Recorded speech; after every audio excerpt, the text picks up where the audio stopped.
this is Björn Landberg. Welcome to Threefold Talk. Hi. Hello. Hello, ladies. We started it without Rob. Happy Threefold Talk, everyone. I'm going to be a podcaster. Welcome to Threefold Talk, expanding Threefold Talk, your weekly live show where we talk about not the Wheel of Time all the time, but sometimes. Sometimes. Today we're going to talk about it sometimes. I'm Melindhra. I'm a first-time reader and a one-time show watcher, and I like spears. Yeah, you do. Spears too. And if you're wondering, she means first-time reader of the Expanse books, which we just finished. Leviathan Wakes. Yes. This week we're talking about a mini novella written in the Expanse universe that predates Leviathan Wakes. Yes. Called The Butcher of Anderson Station, about Rob's favorite character. Right? Right, Rob? Right, Rob? Hey, I made it. Sorry, when I popped in, I didn't realize we were live, and I just said sorry. So if you hear that, I'm like, yeah. We are live, Rob. We're live. Hey, Rob, we're live. Yeah. Hey. Yes, Fred is a very interesting character to me. I will talk about him in great detail today because of that novella. I'm Rob. I'm the other first-time reader, first-time watcher. I am usually the person hosting the show, so thank you, ladies, for taking that mantle because I overslept for our 2 a.m. start. You are okay to do that. You're in a different time zone. Yeah, I'm not usually like this late, but it was like 10 minutes before showtime when I woke up, and I'm like, oops, gotta become a little human first. So yeah, I'm here, ready to talk all things Fred. Sorry. No apology. I'm glad you started. Brushing my boob, it's fine. It's fine. What, you're refreshing your boobs? What? I'm brushing my boob. Man, I have toe. I spilled Uskoi on my boob. No. That's the worst. But I bet it was the meat. It was the meat on my boob. It was this part. Oh, you spilled on yourself. Okay, that's fine. Yeah. So it's like double. You didn't really spill it. You were just feeding the chibi. Maybe you were just dousing yourself with Uskoi. That's okay. This side of my body was too hot. Yes, it is. So I needed to equalize it. I mean, it always feels pretty equal to me, but Aww. Anyway, we're getting off to a good start. Who else is here with us besides me and Rob? I am sometimes in the Wheel of Time community known as Roof Mistress Leigh-a, but here on this show, I am the Expanspert Leigh-a because I have read the books multiple times and I have seen the show multiple times. This is my first time reading the physical books and not just the audiobooks, so I'm really enjoying that experience. Awesome. And I'm amazed. Yes. I am a reader and lots of times watcher. This is my first reread that I get to share with all of you in the chat, all of you listening later or watching later, and everyone here on the show with me. So I'm very excited to do this. Yay! It's so fun. Yeah. Good nudge from Anise there, folks. Yes, we are also available as a podcast. We literally just had someone ask this week in the Discord server, how do I listen instead of watch? Because that will be more convenient for me. And how you do that is you go to patreon.com/MalkieriTalks, where you can listen to us for free. You don't have to join. It's a free option, so you can listen via the Patreon app. But also, if you use Spotify, you can then link your Spotify account to that, and it will appear in your Spotify feed, your section of Spotify where you store your followed podcasts and music and stuff like that, which clearly we'd be number one in because you love us so much. Clearly. True facts. Obviously. So we like to call those people that listen Charlies, because our good friend Charlie was the first person we were aware of doing that. And also there's another podcast out there, friends of ours, that's call them Charlies, which I believe Babylon is.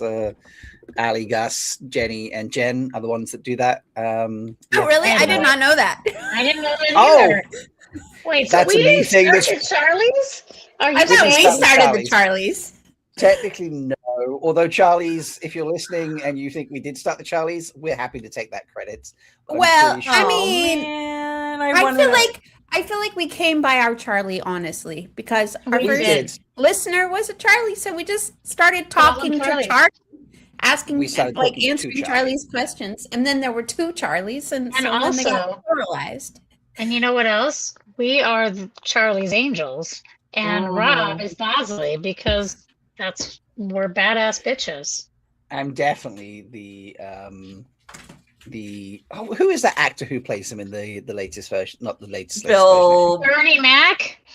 No, Is it no. Bernie No, Mac? no, it's Bill. Bernie Oh plays him gosh, for what's one the movie. comedian? Bill Bill Murray. Murray. Bill Murray. Yes, Bill I will take that. Murray?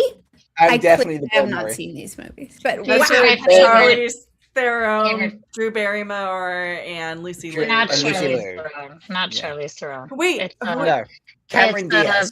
Cameron Diaz. Yes. Yes. If you're Wow, that literally was like, great. There is- the other blonde action actress. Yes. There is a new one out with we're sidetracking. Oh, that's with already, but Kristen Stewart. Yes. Kristen Stewart, and I don't know What? the other two actors. Kristen Yeah, Stewart that is in one's- Charlie's Angels? That seems That like one's an anathema. okay. It's okay. No, it's all right. It's not It's a bad okay. remake. It's all right. Yeah. It's made Anyway. by what's her name, Elizabeth Banks. So that's kind of nice Yes. to support. Oh, And I will say Oh, the yeah. two with Cameron Diaz, Lucy Liu, and Drew Barrymore are my favorite guilty pleasures of all time. They are Really? they're so fun, and the director MCG, who I love, is really big on colors and making things over the top fun. Like it's supposed to be fun. it is a Yeah, lot. They are very They are fun. They make me I'm not a laugh Cameron so hard. Diaz. I'm not a Cameron Diaz sort of fan. But so usually with something that has Cameron Diaz in, I'm just like, it's not really something I Really? enjoy. Yeah, just something man. about her. You know, when like you watch someone and you're like, that person just kind of irritates me. Like they're not a bad person. It's not like they're doing anything particular. It's just like you're just. I not know entertaining to exactly how watch. you feel. Yeah. So yeah, usually I'm like, I'm not sure if I like this movie or not. But Charlie's Angels, actually, I'm like, yeah, no, they're still pretty good movies. They're good so fun. funny. Yeah. But Creepy Bernie Thin Mac, also- Bernie Mac Yeah. is Bosley in the second movie, and Bill Murray is Bosley in the first movie. Oh, And Bernie interesting. Mac, rest in peace, because I love him so much, is so damn funny that you just have you have to watch it. Sorry, we digress, but it's so good, so good. Maybe we should digress into a topic we don't often talk about here. News? The news. The news. Let's do You know news. what? I just realized why I didn't realize we were live when I logged in because there's no music playing. Oh, Oh, I thought Sorry. I put it on. sorry. No, logged in wrong. Oh, No, not an issue. We're gonna listen to Michael and We're Kate. gonna have and talk music some right now. We'll have Right music now. when we come right The back. dulcet tone.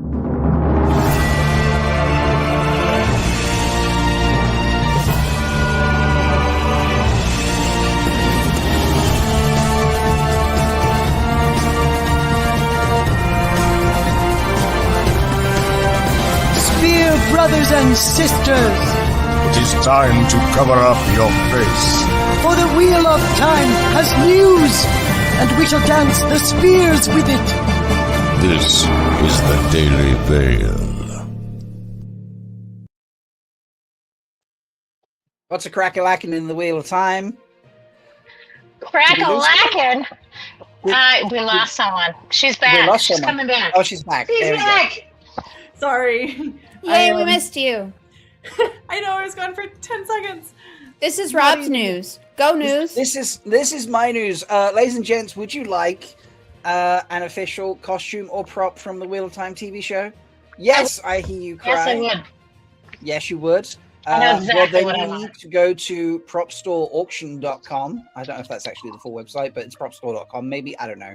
I think It's propstoreauction.com. Yes. Yeah. It is propstore. I thought so, but I just double questioning myself. It's actually at the top of the screen now. I'm looking at the rest of the screen as well. Anyway, propstore.com. Propstoreauction.com. auction.com. Auction.com. Sorry, apologies. I'm just gonna put the link in so nobody has to try and type that out. There you Link go. going in chat. And they have an upcoming Wheel of Time online auction, which is going to feature over 250 props and costumes and set decoration pieces from the Wheel of Time TV show, which is exciting because it's exciting for us to get those things. And obviously, quite sadly, another nail in the coffin of the show, which I'm pretty sure is very buried by now. We can all agree. Sadly, cry about that. But this is exciting. It happens from the 12th October to 28th. This is not like, I'm not revealing this as brand new news, but they haven't really advertised this. So I feel They like sure nobody haven't. knows. Nobody knows. I know about this because they reached out to me. Because so... Rob is best friends with everyone at the Wheel of Time. I'm not best friends with them. Just Guy. Sorry, just Guy. That's awesome that they reached out to you. The PropStoreAuction.com cool. people reached out to The you? PropStoreAuctionPeople.com people reached out to me to advertise at MalkieriCon that it was happening. And I was like, that's have you spoken to cool. anyone about this? And they haven't. They say whether they had or hadn't. I also asked like 5 million questions when they reached out. I mean, to me. October is still far enough away for people to It do this. is. Yeah, we can Exactly. talk about it. It is and it isn't. However, you guys need to sign up and register regardless Yes, of I was whether just you about to do want that. to bid. Because so long there is a clarifier, so long as you are in the UK or the 48 continuous United States. Oh, okay. My bad. Well, Just sorry. clarify that Sorry for for those of you who are not. Get yourself a proxy if you're not. But this is why our fandom Okay. is statistically the best, because we can figure it out. Can I finish my sentence? It's only that bit only applies to what Mel is going to say. If you're outside of those two areas, you can still bid in the auction. There is a giveaway for everyone who registers. There is a raffle for you can win a Sarkonin or a brown Aja Aes Sedai ring from the show. There, if you register, you will be entered in a drawing for those for that. It will be randomly selected from the people who registered. Yeah. So Leigh-a, if you scroll should just down. register so you could maybe win the most powerful sangreal of all time. You know, it's fine. It's fine. It's fine. Somebody did their homework about this thing. It was not me. Somebody did their homework. Okay, and then somebody did some more homework. Wait. Right. If you had to pick one prop or costume from the Wheel of Time, what would you bid on? I don't know if Leia scrolls down the page, you'll see some of the things that They have examples. I wasn't They sure how much. do? Yes. Keep scrolling. Yes, keep scrolling. click the view catalog or whatever. That's the giveaway. That's a giveaway. Yeah. And here's the gallery preview. So Moraine damages stab wound costume, a Trolloc costume, collection of Great Serpent rings and Forsaken ring, Randolph Orr's Heron Mark swords, scabbard and case. Wait, keep Traveling going. costume. Keep going. Hornevalier! The Horn of the Lear. Did you ever imagine in this age the Horn of Valir would just be on a website that we could auction on? We can just You don't buy it! And the crazy box! I love the don't crazy Look box. for it. You don't have to look for it. It's right here. I feel like this particular auction, at least the preview pictures for this particular auction, was designed with Kevin Angus in mind. I feel like they were just like, you know what I mean? We need a Trolloc, Part of it. and we need some Elaine, and then Kevin will die. Is it the bird Trolloc? It is not the bird It's Trolloc. a ram Trolloc. And it is nipple covered too, which is very tricky. This is okay. So they obviously weren't. But this is just like, 8 items like or a something out of smidgen. over 250. Yeah, 250. You know. This is just a sampling. Yes. Yeah. This Yes. is just sampling. So What would you bid on? Tell me. Of those options? No. Just in Fantasyland in your mind, out of all the show costumes and props, what would you bid on? What would you want? I want the roof mistress costume. Like, I know Because you're trying to make it. well, I am also trying to make it, but I would love that one. Also, Mel, don't kill me. I want the Mel sweat tent costume. Oh, where she has a droopy The blouse. the macrame The blouse macrame thing. blouse, yeah. That's cool. I like that. I would have anything related to Lan I would gladly take. I want. Oh my god! I was obsessed with Perrin's outfit in the season, in the second season. Oh my god! If that's up, oh my god! Okay. Oh, I need to win the lottery. If I only had, if I could only pick one, my favorite costume is the like Lanfear like fireball costume with the like droopy, like the, almost like the elven situation happening, but the like open sleeves. Yes. And I just, it's gorgeous. I just love it, and I would just love to stare at it all the time. I mean, there's no way I could wear it, but I would love to just have it. But if I were picking a prop, what would I pick? I mean, I love the Horn of Valere box. I love the Horn of Valere as well. I love the Horn of Valere. You can have the box. I like horn. I just think it's so cool. I actually tried to like in the box? 3D model the box like functional wise, and I like gave up because I was like, I can't figure it out. But like it, yeah, it's really cool. I love that fucking box. Yeah. Anyway, Amis, what would you get? Go ahead. Yes. Well, I mean, of course, I would love an Aiel outfit. Of course, that's to me. But if I had to pick something else, because that's a given, I love Celine's outfit when she's chilling at the fucking bar, and she's got her leg up, and she's got this like beautiful skirt and like blue top with the big sleeves. I would wear that every day when it's cool out for the rest of my life. That thing is the most gorgeous outfit made on that show as a wearable. Beautiful. It's very you too. I love that outfit. Yeah, 100%. That is 100% you. Absolutely. Side note, Foldies, if there is an auction item or an auction lot that has a collection of official Aiel spears, we will be crowdfunding an official bid for all of us to have. Okay. Have an official spear. Okay. What we need to crowdfund, because after Rob said this, I was like, I need more information. So I did some internet sleuthing. And I can't remember who said the second part that Shan-Chen costumes were showing up on eBay. But I was like, Shan-Chen costumes are showing up on eBay. They must be getting it from somewhere. So then I did some sleuthing. And I was like, okay. There's two more.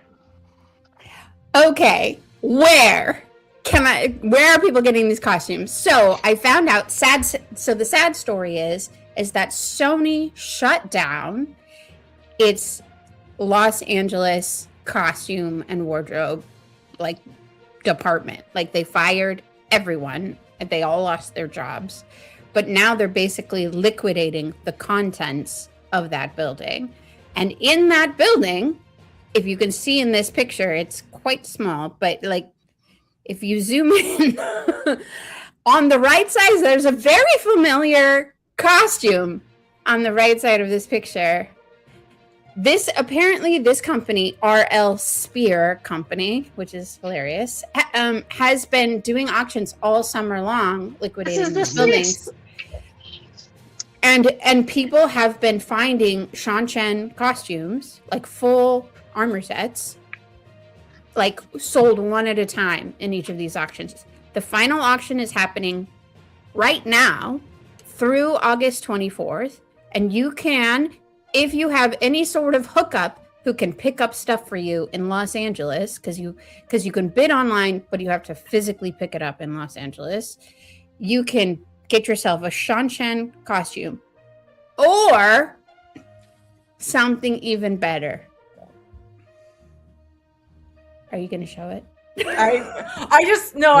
This is just scroll, Leigh-a. Okay. Scroll, Leigh-a. Scroll. What lot number does she want to go? 91. Oh my Scroll God. down to 91. If you don't want a Shan-Chen costume, there's also a bunch of other very cool. and you don't want to pay ridiculous. There we are. If you don't want to pay ridiculous amounts of money through the very fancy official propsy costumes, you can buy Tardad armors in lots that are currently cents or Oh my $4.40. Those are literally costumes from the show. It says, if you zoom in on these pictures, it says, like, on lot 92, it literally says Tardad male, like, it's like written in Sharpie on the back. And then below that are women's costumes. These are clearly like crowd costumes, but they're from like the scenes that we used in our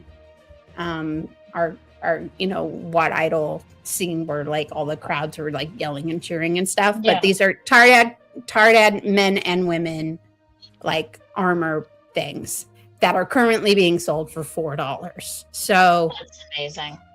if you have any way of getting them in LA, you can go and buy all of them and I then can make that happen. make your LA people very, very, very, very happy. You can put it online, and this auction ends in 5 days. So I can afford a $5 vest. I mean, they're like, who knows what sizes they are? Who knows who they're sized for? Like, Stop you talking just about them so we can go buy them all. it doesn't matter. But anyway, We'll go buy them. these exist, and you can go get them at this place in LA. And I think I missed that these were IEL costumes. I they're thought they were more like. are you kidding? I thought One of them has a tag that says removable spears. Like The only literally one I it's like a looked at- dangly tag on it that says removable spears. Looked like they were the background pieces to the Shanchan armor. So No, these are all Tardad costumes. I'm like, oh my god, what have I done? All right. Rob, this is why You you're go the buy for $4. In Wetlander. It's Sorry, fun. folks. I gotta go do some bidding. I'll be back later. So. Anyway, I mean, clearly it's an auction. The price being $4 now doesn't mean that the price will only be $4 at the end of the auction. Obviously, the prices in auctions go bananas at the end. 5 days. But currently the Shanchan armor is $200 something. But nobody maybe, because they don't say what show it's from, because they're not identifying it and people don't know, except for obviously the IEL in the room. It may be, you may be able to get it for a steal as long as we all don't fight each other. So I'm assuming that the stuff that's on eBay right now is probably from their first 5 auctions Correct. that people are reselling. Right. Yeah, So okay. the stuff so they're currently on eBay. There's like 2 or 3 Shanchan costumes for sale for like $1,000, and people are correctly identifying them as Wheel of Time costumes, but they're getting them from this sale that is not identifying it. So the eBayers obviously did the work or were fans. Yeah. We're doing the thing. There's also, by the way, if you're into fashion, there's a bunch of real fashion icon stuff like Johnny Was and a whole bunch of other Yves Saint Laurent, like there's tons of like jackets and things that they have made for other shows. Or like I found a Johnny Was kimono for $13. I was like, oh my god, I don't need another kimono because I have 3, but I will take this one for $13. Right. So I don't know, Leigh-a, if you've had a chance, because I think you would really love. You guys were like going crazy today, and I was in my office, and I actually like the internet at my the Wi-Fi is terrible, and and we're not allowed anyways. And I got out of work, and I was just like, there's so much there, and I don't know what to do, and I've got like a bazillion things to do, and I have no time to scroll through these, because I clicked on Mel's link, and I was just like, I'm overwhelmed, I will do this later. Yeah, that makes sense. Listen, I had time this morning. I actually looked through the entire auction to see if maybe there were sneaked in, because a lot of things are sold in lots. That's like a lot of shirts, a lot of pants, a lot of jackets. I was looking to see if there was like dresses like sneakily snuck in with the other things. I didn't see anything, but I'm not a costumer, so if anybody's like super sleuthy, you can go and look at all of the pictures of everything that's there. It's literally like this, but sometimes they're just hung sideways. It's just like a picture of a bunch of shirts. Paka's got a nurse appointment tomorrow, which is 30 minutes of her just going back and getting blood drawn. So I will be in the waiting room, just like and the pictures are full scale, so it's definitely like you can from what they photographed, you could see what it is. But Like, these are the only things that are labeled sci-fi. Everything else is labeled like 1960s or 1970s or 1990s, whatever. So I mean, clearly they put Wheel of Time under sci-fi. Did they have a fantasy tag? no, they don't. It's not even Wheel of Time. It is called sci-fi. There's nothing else. There's not a fantasy. It's only this. There's some pirate stuff, but otherwise it's modern clothes. Pirates. Sorry, I got excited. Yeah. Okay, so we will put these links in the chat. Yes. So there's one that's really long. I attempted to put this link in the chat, but it was too long. Okay. Here, I'll give you the short version because you can just click through it. Okay. Oh, God, so sorry. So this is the page. Maybe. Oh, got it. And if you guys, by the way, because this is Hollywood, if you're an extra small or small, there's a lot of choices for you on this auction because everything I looked at was like small, extra small. So you would look, this is a medium, and that's probably a men's jacket. So if you're on the smaller side, look, Dolce & Gabbana. Just go to the website. You'll see the link that says Major Motion Picture Studio Costume Wardrobe Sales 6 of 6. It's the last one. And they're selling high heel stuff. Have a good time. What's up next for news? All right. So sorry, we got real excited about that, folks. Sorry, not sorry. Yeah. It's amazing. We love our costumes. You've heard us talk about costumes and like go in depth about them before. R.I.P. Wheel Time Show. That being said, on a happier note, we do have MalkieriCon coming up at the beginning of September. But then, if you can't make MalkieriCon, the Black Tower is having their annual get together the weekend of 16 to 18 October. And they've announced a couple of things. So the most immediate post right here is they've got the room block. So if you want to go, you can go to blacktowerpod.com/TGM for the Gathering Madness. That's where you can register. They've got a link for the room block. And earlier this week, they did I say they, but I was also there because I am their event coordinator. So they did a live stream that's available for, explaining about a whole bunch of things that they're doing. It's in St. Augustine, Florida this year. So there's just a whole bunch of unique things that they're trying to do around the city. And so they talked about kind of the schedule and some of the other things. And we had a whole bunch. Actually, there were several people from the Foldies in the chat, which I always love to see. And so that was a live Q&A. If you have any questions, we do encourage you to join their Discord. They've got a specific channel set up for this. So go register. There's virtual tickets available. There are obviously live in-person tickets available. And if you don't want to quite yet join Black Tower, just message me and I'll convince you to go. Because it's always so much fun. As is any Wheel of Time get together, because we're statistically the best. We are. What else? Amis, you found this. I did. JordanCon, our friends in Atlanta. They have, by the way, if you haven't been, there is a JordanCon in Atlanta every April.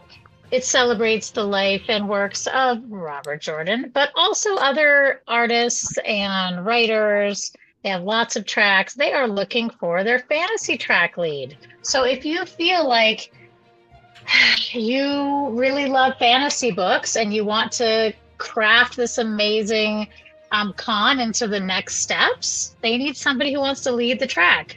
So apply. Make positive change in our community. It'd be really fun to see what you have put together. So there you go. Need a job? There's a job. There's a job. There's a job for us fantasy nerds. Let's do it. Do it. All All right. right. And then last bit of news, little hype news. Hype news. Yep. So if you haven't seen, there's a group of people on Tumblr doing a rewatch of the show starting on September 16th. So there's a schedule.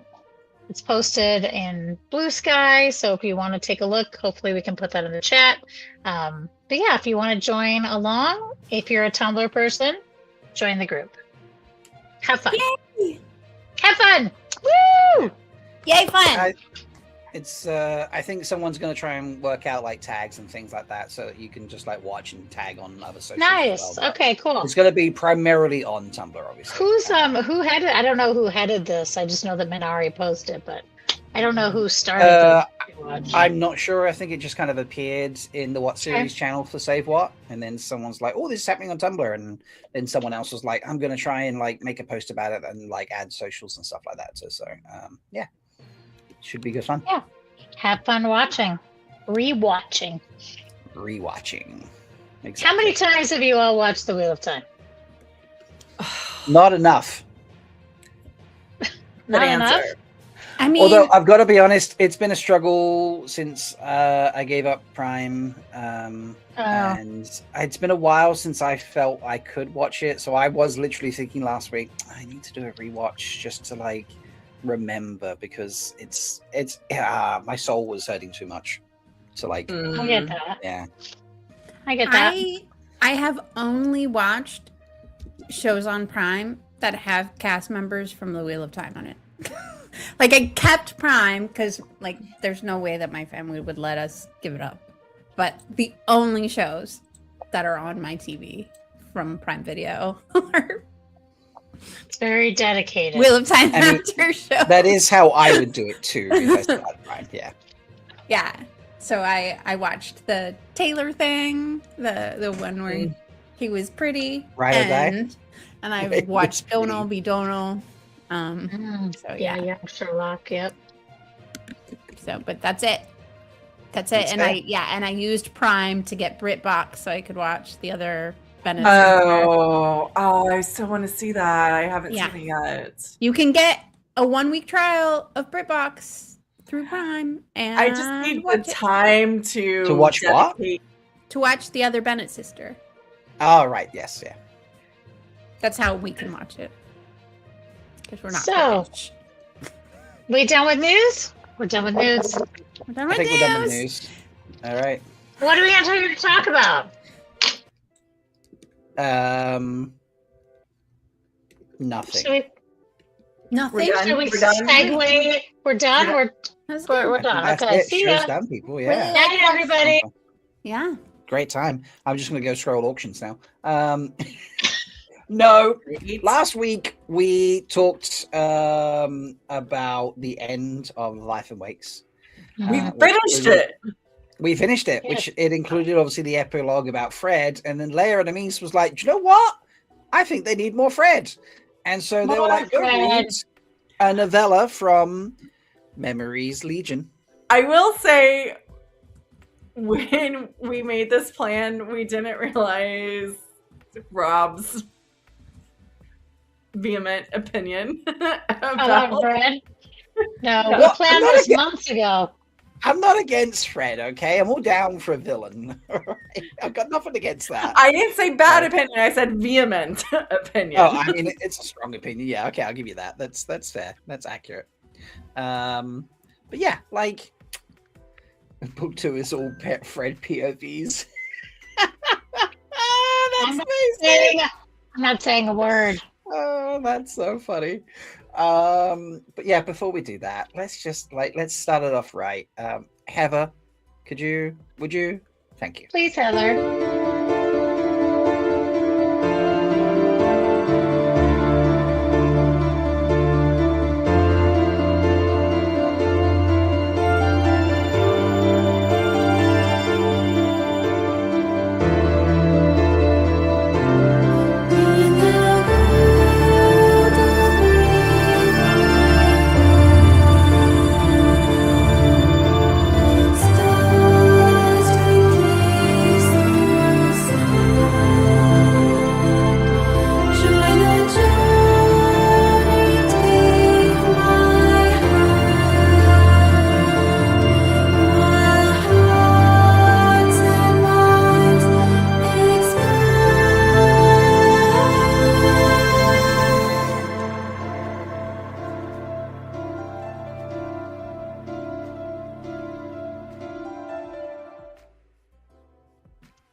Yes, folks, it's time to talk about The Butcher of Anderson Station, which is the second novella in Memories Legion. We really messed you up on that one. It's number 2. Yeah, having fun with that. It's Number number 2. 2. Number 2. We conveniently have our friend Oliver's ears to tell us what happened in the novella. I know. You didn't think it would happen, but it did happen. Oliver, would you, please? Tell us. Hey ho, what you know. This is Threefold Talk covering The Expanse by James S.A. Corey. Summary of Butcher of Anderson Station. In our last episode, Holden holds his fire and eats Fred's strawberries while Fred prepares to take credit for saving the day. In Anderson Station, this short story bounces back and forth between the present and the past. Present Fred Johnson is looking for suicide by Belter, only to be interrupted by Anderson Dawes.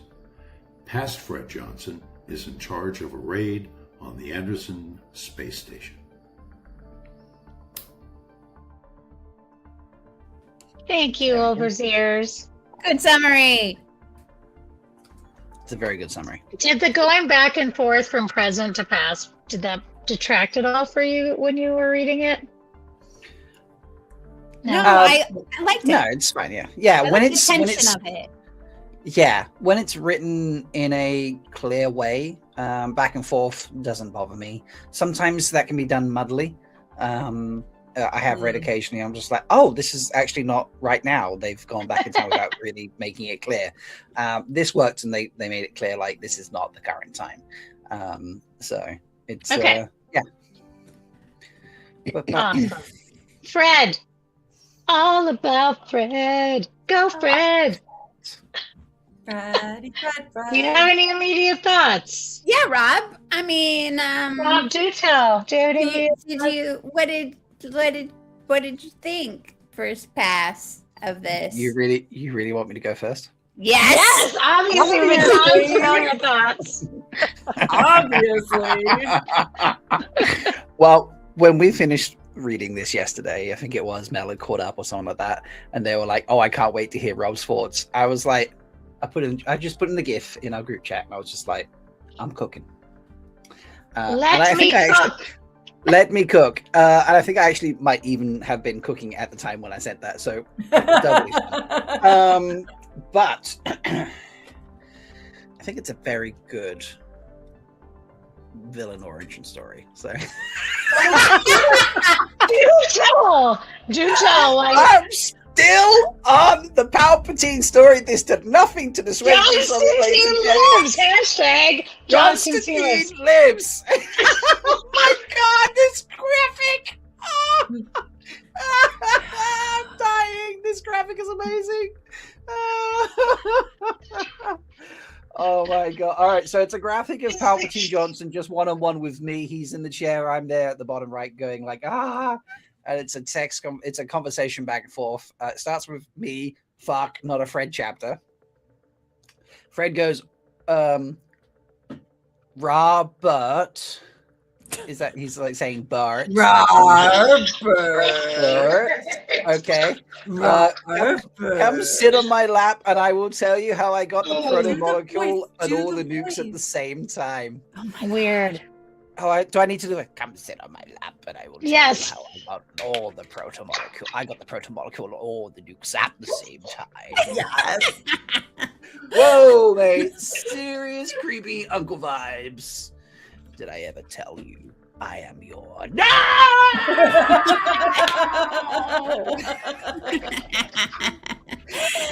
That's not true. I got the whole image there, and I understand why you wanted me to do the voice work. Yeah. So that's kind of, it's obviously a riff on Vader and Luke, which is quite funny. Just above the text bubbles that are running down the right hand side above me is Spud Monkey in space in his little space globe helmet, and sitting on the top of Palpatine Johnson's chair is Batroc. And Palpatine Johnson is very interestingly Shaped. Shaped, yeah. You know what? If you just kind of blur your eyes too with the, the silver window of the Death Star or whatever that is, it almost looks like a Dalek. Like the whole thing looks like a Dalek. Oh, You just kind of yes. look at it quickly, like It does. from that Yes. curvy part of the circle down to the bottom. Anyway, just thought that was Yes. interesting. Thank you, Spuzz. I love Rob's. That's amazing. Rob's like no face is so cute. It's adorable. Very well done. So adorable. I love that. So yeah, what was I saying? It's a good origin story. Yeah, I'm still on this. Okay, look,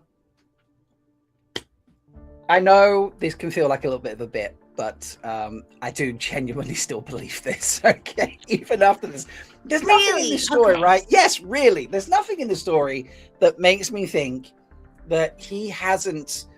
Yes, he was, just a drone at one point following on orders. Yes, he had a moment of conscience, like what happens where he got lied to and they were trying to surrender and he's actually gone and killed everyone in the story. That's horrific, yes. And you could absolutely argue, I do recognize that you could argue of him turning around and being like, well, now screw the bottom of the gravity well, like OPA needs some help. I'm going to be good. I get that. But I'm sorry, power corrupts, and absolute power corrupts absolutely, okay? And this man, mighty warrior that he is, has now got himself in with the OPA big and strong, because they could have just killed him. They're like, actually, we're going to recruit you instead. All right. And what starts off as a noble goal has very quickly led him to be the guy in charge. And like you say, at the end of this, he's ended up with the proto-molecule and all the nukes, at the end of the books, end of the first book. And I'm just like, I'm sorry. I don't buy it. Like, maybe he was sweet and innocent at one point. Maybe he was like fighting the good fight, but I just think he's got himself to too convenient a place. It's obviously been years, right? So yeah, there's a lot of in between. There's a lot of in between. Who says he didn't see the opportunity and gone, hold up, I could be something. I could fight them and control something all at the same time. And who says that hasn't led him down the path to be the one who's, being evil? I was told I was a useful tool, and now I'm being a useful tool. Okay, so Johnson team is still on the menu, boys. Wow. I have to say, Rob, Russell. I'm highly impressed at your ability to suspend reality. Oh, okay. Go ahead, Mel. All right. Can I just read? I just need to read a moment. Read. Please. By all Read to means. me, please. This is from the author's note at the end of the Butcher of Anderson Station. Okay.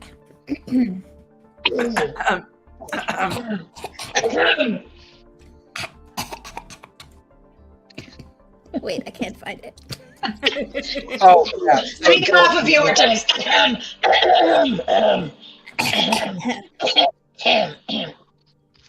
All right. Fred. Okay, I'm just going to start with the beginning.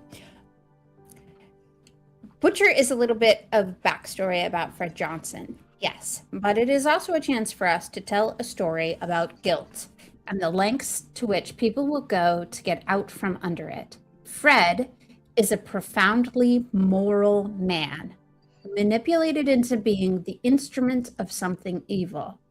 Even though the events at Anderson Station weren't directly his fault, he's haunted by them.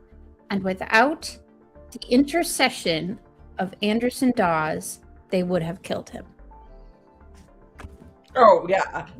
I feel like that's very good. Say what you will about like authors' intentions versus like what readers read from it, right? Because once authors put it out and then readers interpret, right? Like Absolutely, yes. But clearly the author's intent, Fred to be a profoundly moral man. And I thought it was a very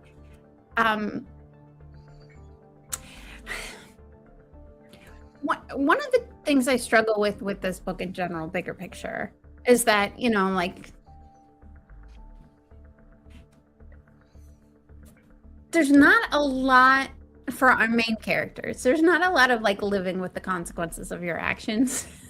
You know, it's like they get plot armored out of the actual consequences of their actions. And I felt like this for Fred was an actual like written page confrontation of the consequences of your actions that he clearly suffered. Like he clearly suffered for the consequences of his actions. And then he was basically given a chance at redemption, which is kind of beautiful. Like I thought it was a beautiful gift to Fred to give him an opportunity to make amends, because in life, like those are rare. You don't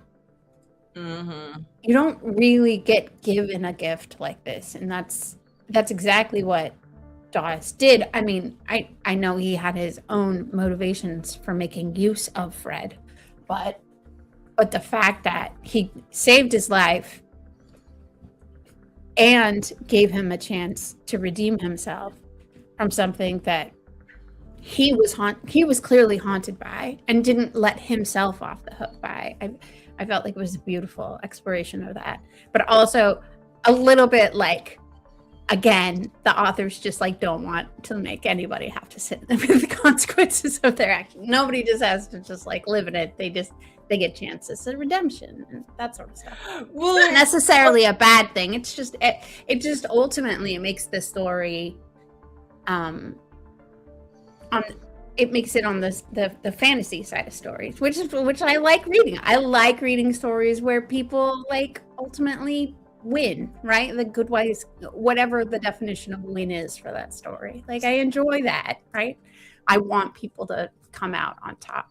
So I might disagree that Fred hasn't suffered the consequence of his actions, and that's kind of Dawes's point, is like you're the one that's going to punish yourself the most for this, and like part of your punishment is you have to continue to live with what you did, but take that energy and do something good with it.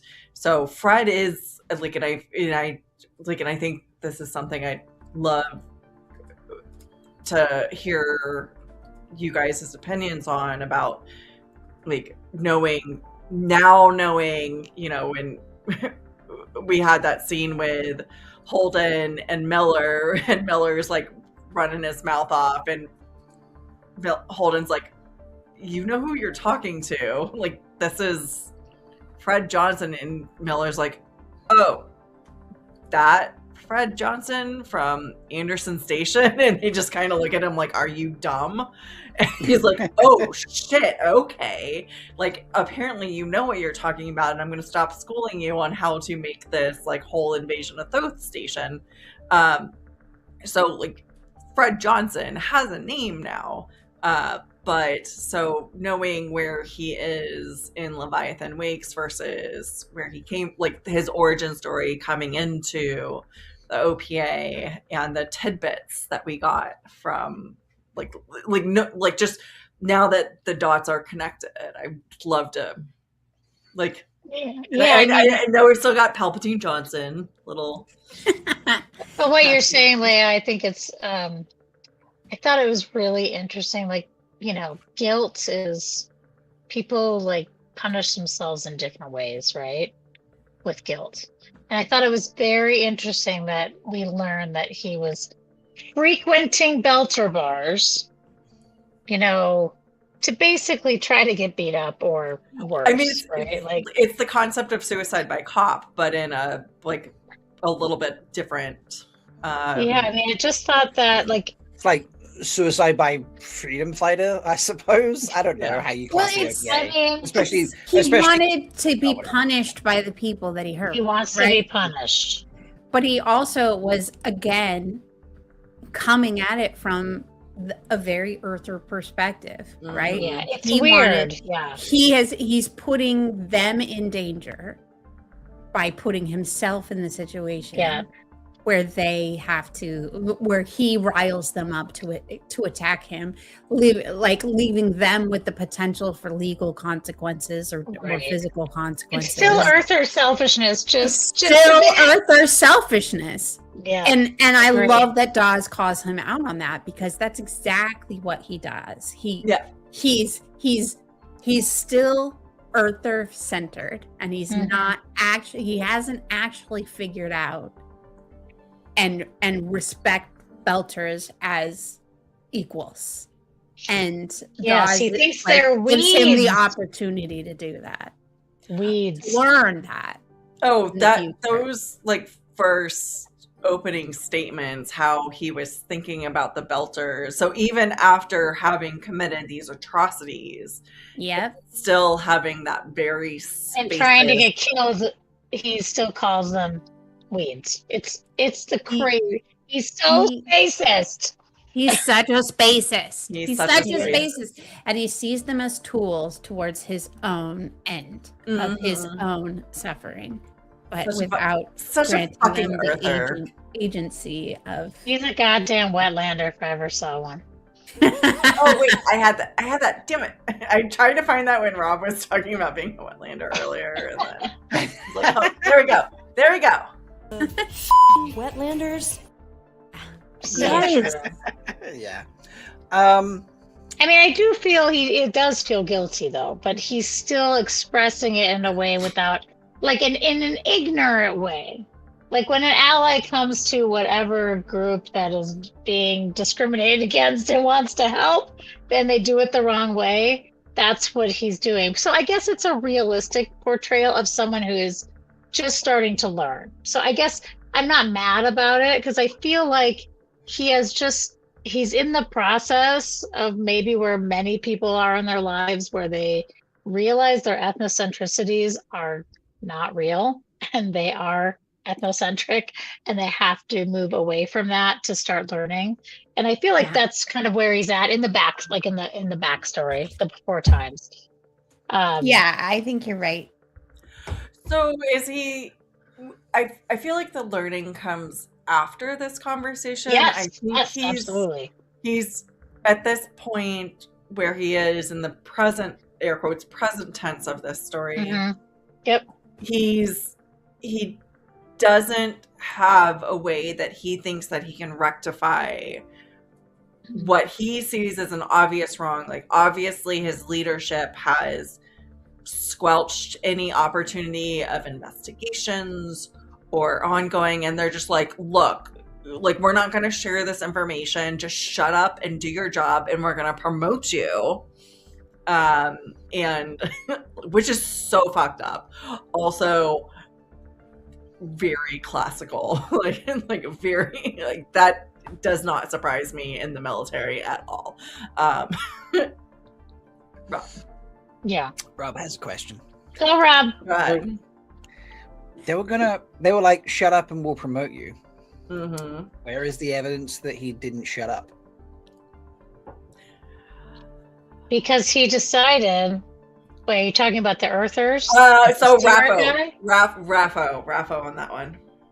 I thought we knew from the books that he, like, the legend of Fred Anderson, if I recall it correctly. Johnson. Yes. Fred Johnson.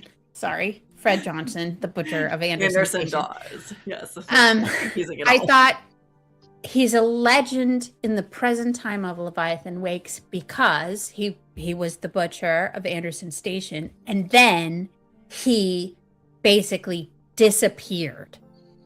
Like, he stopped serving Earth. He, like, gave up his commission and then disappeared and then reappeared as this leader of the OPA. So it's almost like, I guess from reading the book and then reading this story, it's implied that he goes and he works for the OPA and, like, learns and works his way up through that into a leadership position. But after, I can't remember the timeline. It was like 10, 15 years, 20 years, something like that. It was a significant timeline, right? Yeah, they don't really say, do they, what the timeline is from Butcher to... It's not really stated. I feel like there was some timeline as far as I know, but you do find, like, in the follow-on books, you do find a little bit more information about the intermediary time frame. Right. And so that's why I'm saying Raffo. Because in Rob, that's a great point, is in it's not explicitly stated in Leviathan Wake that he outs whatever. It's just more like it's Fred Johnston. No. I mean, I have a follow-up question to Mel's statement. Yeah. Do it. Do you need to keep someone who's swapped sides and is working their way through the organization secret for 10 years, 15 years, whatever, before they're suddenly the top dog? And then they're revealed? And also, as a point of just clarification, wasn't he revealed when they needed like another negotiator or something like that? Isn't that when he just sort of reappeared? He was negotiating on behalf of the OPA or something? Was there like another station that needed something? I can't remember. That's just I can't remember exactly. From the books, sorry, this is my recollection of the book, which is obviously skewed by all of our stuff. Yeah, we know that. But he showed back up as a negotiator, right? Like, yeah, that's what I thought. In some sort of conflict between Belters and Earth, but he was negotiating on behalf of the Belt. So that's when he reappeared. Yep. And I want to say that's what Dawes says. Dawes wants to use Fred for that specific purpose. But from the perspective of hidden, I don't necessarily think, and we don't necessarily have the information that he was hidden. He just wasn't public. He just wasn't a public figure. That doesn't necessarily mean he wasn't doing things for the OPA. We were just hearing about Fred from the perspective of Miller, right? Like we were hearing about him from one person's perspective on the history of the galaxy. And so there's lots of people who do their, grunt work or plebeian work or whatever and are not public figures. Like he stopped being a public figure. I mean, if you're the OPA and then re-emerged as a public figure. So if you're the OPA and you get the Butcher of Anna sensation to swap sides, in effect, that very much shortened that process and idea. Would you not say something? Haha, look, your guys. How do we know they don't? I mean, we don't really know yet exactly. I mean, yes, there's the main feeds that everybody sees, but we don't know how they really communicate. Yeah. So they're like, if it's an underground movement, which it kind of is, even though it's not, but it is, they could be communicating. Like, I would think if they're going to take someone who just murdered, 1,700 people or whatever, and they're going to, within a few months, turn him into an OPA advocate and leader, that they would need to spend years of time to,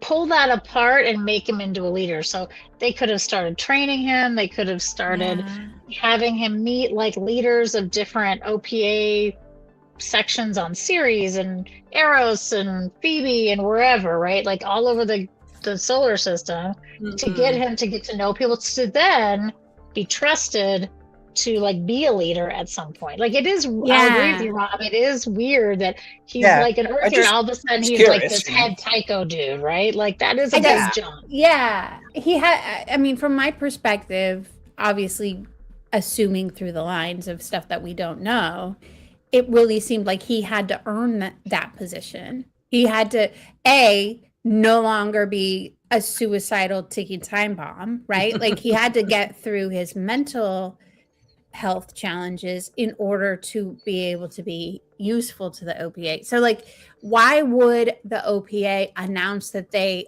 immediately announced they had the Butcher of Anderson station switch sides if they didn't know if it was safe or not to make use of him? If he was the last. Right? Like you didn't know if he was going to stick around. You didn't know if he was going to screw up. You didn't know if he was going to go postal. You don't know. And I think I think that gets to the end of the short story is the innate trust that Anderson Dawes has based off of Fred's responses. Because Fred, Dawes says, he explicitly says, I would have just killed you. you think he really trusts him, or is Anderson Dawes just as much of a manipulator as any other leader? Oh, Absolutely. I am going to use this, man. I don't It's, know if it's you so really funny trust- how low we thought of Dawes given this situation. I know it's now. really and so no. Actually, I got a lot more respect for Dawes from this Yes. novella than His I had backstory in is the entire. bonkers. Like he was like I feel like in Leviathan Wakes he was kind of a mess. Like he was kind of like sometimes functional and But it was sometimes just like well, it was- not And he good. felt like he was, It was jumping. from- He was It playing from above his pay grade as Miller's well. perspective, Yeah. though, and Miller Yeah, was drunk Miller. at that time. Miller. Yeah, but sure, it- sure. Dawes felt like he Absolutely. was, pretending to be something he wasn't and playing above his pay grade, and According to Miller, yeah. or according to Miller, it very much gave us that vibes. And had we not read this, I would have continued to think of Dawes as some kind of sidekick who's pretending he's the hero. Yeah, exactly. And this was really interesting, especially considering it was a much younger Dawes. This is a Yeah, what did you young think about his, man, like- a young man capable of manipulating a hardened general, right? Do you think he's much younger than Fred? young? I couldn't tell. It was tricky because it was like He they had said he had sisters acne, but then it said like you would think he was really young, and then you look at his eyes. It was something in the novella they Yeah. said. Yeah. So it's like, but clearly it was what like in at least 10 years in the At least- past from yeah. Leviathan Wakes, Well, right? and for perspective, colonels are usually early 40s, like early, like in their 40s. So that if we're going Yeah. by U.S. military ranking of like essentially what an 06 is, those are like you're in your 40s. So maybe Dawes was in his 30s at this point Possibly. in the backstory. Yeah. I know, but I mean, he was clearly younger than Yeah. Fred, right? But I guess, yeah. Well, I think the acne was what threw Fred I off. think he's just got acne through his whole life. I don't think it's because he's a teenager. Well, in Leviathan Wake, he's described as pockmarked, Yeah, pockmarked, so he doesn't yeah, have yeah. active acne. he's gotten over the acne later. Yeah, Maybe he's made enough money at this point that he can afford some the syphilis acne drugs, drugs or whatever. yeah, the syphilis drugs. No, they Maybe. can't cure syphilis and they can't cure acne. Okay? They can't. It's Yeah. face herpes. It. The face herpes. Yeah. They've got the underground drugs that cure acne. We got that are- cancer meds, but we can't cure acne. Come on. Maybe Palpatine Johnson helps him out yeah. with So- his face herpes. Real quick, I want to read. Noman Garden did an amazing job and got us a direct quote from Chapter 9 of Leviathan Wakes, describing from I believe it's Miller's perspective of Fred Johnson. So the UN tried to keep Colonel Johnson's resignation quiet, but he was too much a public figure. The video of the battle dominated the nets for weeks, only displaced when the former Colonel Johnson made a public statement apologizing for the massacre and announcing that the relationship between the belt and the inner planets was untenable and heading towards greater tragedy. When the coalition ordered in the Marines, everyone expected a bloodbath. Colonel Johnson came out of nowhere and talked the metal workers down. I think this is referring, I think this is a separate quote, referring to your second, there was a second incident. So when the coalition ordered the Marines in, everyone expected a bloodbath. Colonel Johnson came out of nowhere and talked the metal workers down. He talked the coalition commanders into holding back the Marines until the station could be handed over peacefully. He spent more than a year negotiating with the coalition governments to improve working conditions in the refineries. Suddenly, the Butcher of Anderson Station was the belt hero and an icon. So, Leviathan Wakes, Chapter 9. So it seems like the resignation was fairly soon after. Quite public, yeah. Like the way that was written. So his resignation, and then so was the Butcher of like the present tense of Butcher after resignation and announcement? or between those times? Oh, he was the butcher immediately after. Yeah. No. After he resigned, and then he announced that the situation was untenable, like that the relationship. You mean the timeline of the novella we just read? Correct. That's what I'm asking. So I think that the untenable part seems like, and Gnome, correct me because you're the one that found the quotes, and I believe I'm picking up what you're putting down. I believe the untenable was another situation similar to it was on Anderson Station, and this is where the OPA was like, here is the butcher of Anderson Station, and he knows what's going on, and let's not fuck this up. Like, let's not let them fuck this up. Like, we're providing a negotiator. Sorry, what you just read made it seem like he resigned and then he said that thing. Well, so he did. Yeah, he resigned. So the UN tried to keep it quiet, but he came out and basically he was a whistleblower, essentially. Yeah. So I believe so. My understanding of this quote is that after Dawes had basically pulls him back from the brink of suicide, convinces him to come out and be a whistleblower about what happened. So it's not because the UN was trying to project oh yeah, we went in and saved and there was these terrorists and and not saying that there was yes, all this data was coming out, but that they had actively surrendered, and were surprised that they were getting invaded by a hostile. So now it's common knowledge in the galaxy in Leviathan Wake's time that they had surrendered. Yes. That's common knowledge. Oh, okay. Yes. Okay. That's my understanding, is that he came out and it was look, here's he retired. He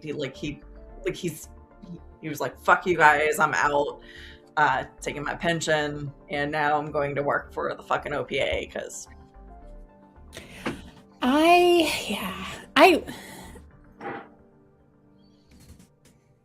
really want. Sorry, Rob. I really want it to be a redemption story. Don't apologize for what you want, Mel. That's what I'm just sorry for disagreeing with you. I love your theory. I can't connect with it anymore because I really like this version of Fred and I want it to be true. But it's also a possible origin story where you get power, and then once you start getting that power, so the OPA has started slowly handing him over Ultimate power corrupts ultimately, right? Yeah, so I still think this is the origin story of the bad guy that had. Sure. Did you see the? I still love the movie, but it's terrible. The Joker origin story with what's his name? I never saw it. Oh, No, Joaquin Phoenix. Joaquin Phoenix, yeah. Where he's it's always. I love hero or bad guy origin stories because there's always a reason for them to get. For the most part, sometimes they're just terrible people. For them, they're much more interesting if they have a reason. If there's not necessarily something that made them flip, but you can see the journey from whatever they started as to where they've ended up. And there are various levels of where those two positions end and start and finish and all that. But yes, it does make them far more interesting. Mel, I am not against in fact. Let me postulate. Let me cook. Okay, cook an idea that works for you and me. All right, let's hear it. All right, I'm a cook. Fred did not, air quotes, retire for the Charlie's the air quotes. Did not retire. Okay, he got that secret promotion, and that secret promotion was to go and infiltrate the OPA. Oh my god. Okay. No, let me continue cooking. Go. So he does. That's why he's running around bars trying to get caught. Okay. And I love this line earlier, which kind of plays a little bit into it. I'm just using this now. Okay, it probably isn't, but I'm just using it. Yeah. A fast pull across the neck and Fred would bleed out in 4 minutes. A stab in the kidney could take hours. Cut the cords that were tying his arms, and it could take years. Okay. Now, it's like he's planning for years. Why is he planning for years unless he's been sent there and he's trying to infiltrate? Okay, Dawes is young. He's not quite experienced. In your own words, earlier in this show, Mel, okay, a young guy playing a seasoned general. I think I've said that. You've said it the opposite way around when, a seasoned general being played by a young guy. Like, who says he isn't there on this, like, take it over path and then suddenly he spends his time building up trust, all that sort of thing. And yes, we get my Palpatine Johnson theory out of it type thing.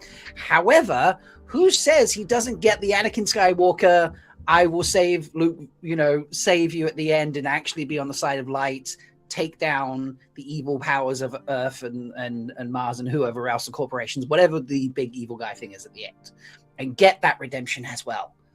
Because what we're seeing here might actually be grains of truth where he is actually like, shit, that was actually really bad of me to like butcher all those people. Like, I did a bad thing. I do actually have guilt on my conscience. I'm going to like use that right now in like my, not my core of who I am, but like my superficial self to do this job that the military that I've just quote retired from have asked me to do.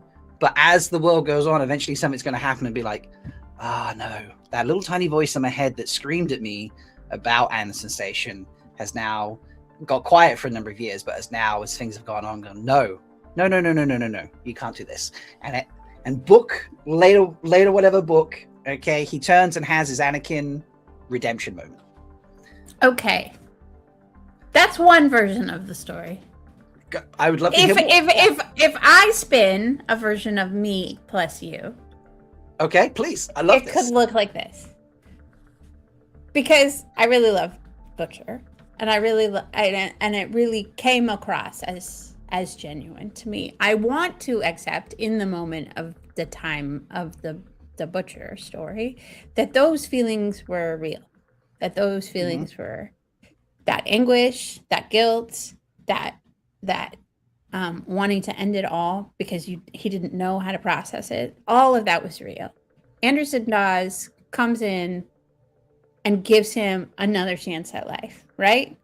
He does his duty, he does his service, he digs into the OPA, and then in the process of being of service to the OPA, he realizes that the Belters are just as fickle, are just as messed up, are just as capable of betrayal as the Earthers that betrayed him. And then from that, he realizes that no one in the galaxy deserves it, and everyone needs to be controlled because his version is the only right version.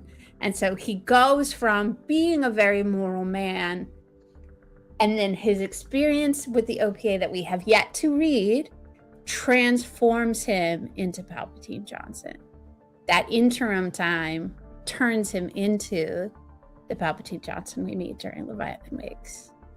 And possibly in that version, he's moral in the same sense that Holden's moral and Miller's moral, like where they see, like they hold their morality against all other standards and they're the ones that know what's right. It's almost like it's like the innocence of youth, right? Like you think you have this like rose-colored glasses view of the world, and then the world beats you down to a level where you just like no longer believe all of that stuff. And it's almost like the more rose-colored glasses you have as a youth, the harder it is, the harder you fall when you realize those dreams are all make-believe and pretend. And like what you were raised to believe and the values that you were raised to have are just bullshit, right? Mm-hmm. And that's where I feel like there could be a melding of our two worlds, because because as he gets older and more bitter and more enmeshed in all of this mess soup of humanity, whether it's in the belt or on Earth, he realizes that maybe Placentamon is right and they should destroy all the people and start over and make a new version of life that is not quite such a mess. Ladies and gents, let the record show that I convinced my fellow first-time reader to create say her convinced, own I- Palpatine Johnson story. I didn't say No. convinced. I was just giving you a Convince you to- version. You convince gave me you a to version. give- I gave you a version. Convince you to give a Palpatine Johnson story that feels just as feasible as mine. In some ways, more feasible, actually, I would say. And it's giving me life, and I'm very much, it's giving. So you're That's what the kids Palpatine say, right? and you're That's what they Johnson. say. You're slaying it, Mel. Giving. No, I just think I like that there's lots of different ways to read through the lines. Absolutely. And I'm really for sure. curious about future books and how the growth of the writers makes this harder potentially, because maybe they become better at being clear with their intentions as they write, or maybe they're better at different POVs. Like it will be really interesting to see as they grow as writers how that changes, how we are capable of interpreting what's going on. Wait, so are you saying it's unclear? What?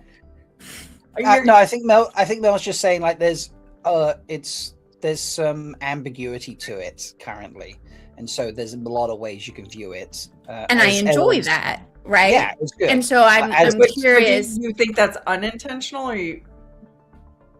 I think some of it is unintentional. Okay. Yeah. Because I think there's still, as we've said when we discuss the books, they're still trying to figure out who these characters are. They're still kind of exploring them in the process of the story, especially like Naomi, right? Like she sometimes acts in ways that seem very out of character for her. So, I think that's fair. I think they're still solidifying who these people are and how they want their voices, what their voices are. And as the books get more mature, I'm curious if it will be harder and harder to stick to our wacky theories, because maybe they're better. And you've said that, Leigh-a, like it's this first book, they're not as clear, the choices they make things some sort of confusing in some places, and so I assume you say that with the expectation that there will be changes to that. Well, it's the same thing with the first book of any series for the most part. Yeah. So like they admit that too.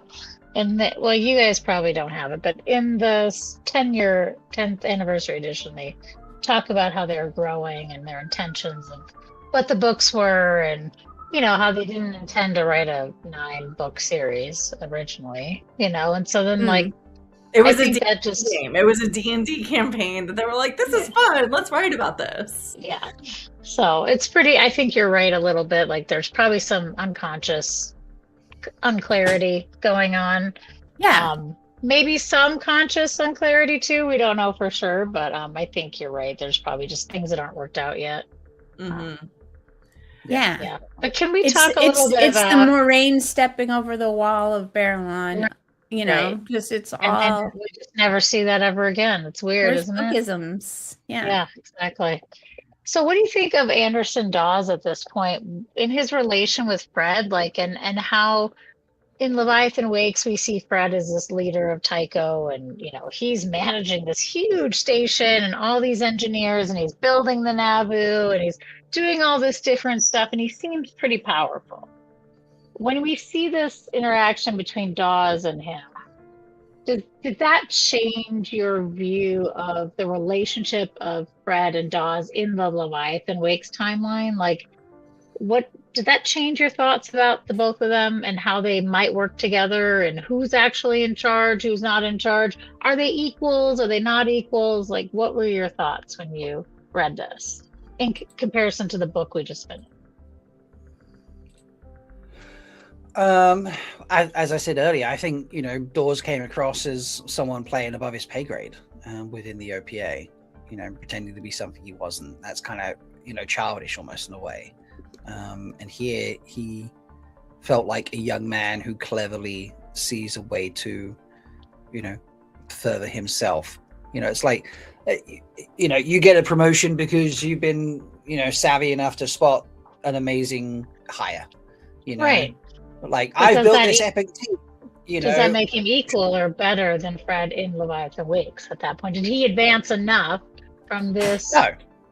No, because like I said, he's like playing above his pay grade, and literally, you've got like some supervisor from your average supermarket store going out there pretending like he's the CEO of the company, and Fred's there like, I'm not even paying attention to that guy because I'm actually the CEO.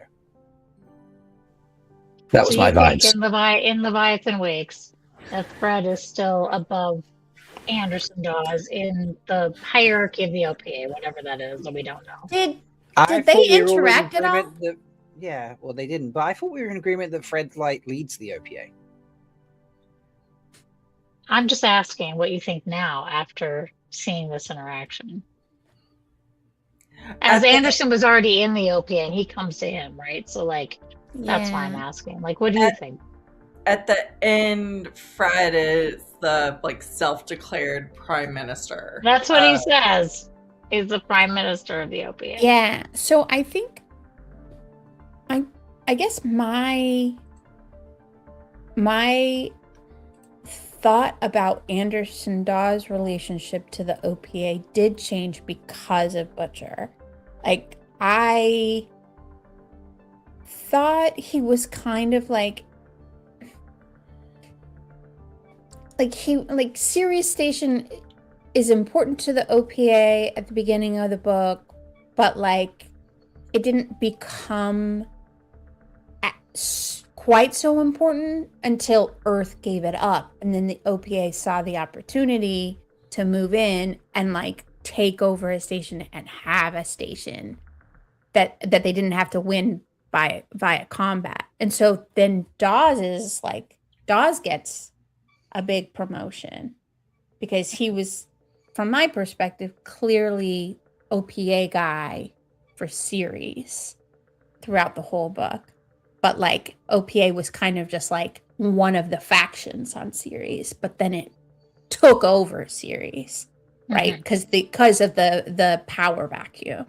They moved in during that transition. So end of Leviathan Wakes, Dawes assumedly still running Ceres, right? So I would think that during Butcher timeline, Dawes is in that line of leadership to and maybe Butcher is set in Ceres, so like the present tense of Butcher is on Ceres. Yeah, exactly. So I would assume that Dawes is in the leadership pipeline on Ceres in that moment, but not necessarily potentially the leader, right? Yeah. Okay. He didn't give me the leader vibes, but he gave me clearly. And it does seem Tycho is way more profitable high tier than Ceres. Like it seemed like at least that's what it was being portrayed. Like Tycho was really profitable. So my theory is that OPA kind of operates like a bunch of like distributed cells, like a network of people, not like a central hub. So I think you're getting to what Noman Garden asked. Is the OPA a coherent organization? Yeah. So it's. Do you guys know what the 5051 organization is? Have you heard of this organization? Yeah. It's in the United States. It's a group of people that, organize a lot of the protests, like the big massive protests and stuff, but they are explicitly, unlike some of the other organizations, like networked, not centralized. They're a decentralized organization. And I felt like OPA is exactly the same. Like they're decentralized on purpose so that you can't just take them down by like targeting one thing, right? That's my theory of how OPA works. Because and Fred talks about that, right? He talks about the factions of the OPA and the council of the OPA, and so it's like they come together and they talk, but like they run themselves independently, right? Mm-hmm. They're all franchises, right? They're all doing their own thing, and then again, power vacuum during Leviathan Wakes, Ceres becomes OPA like station, controlled. That super amps up Anderson Dawes' profile, right?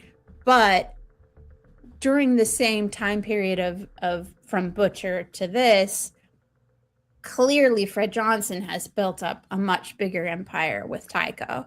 And so if Tycho has all the ships, Tycho has all the technology, like it's like you clearly defer to the bigger franchise when making decisions, right?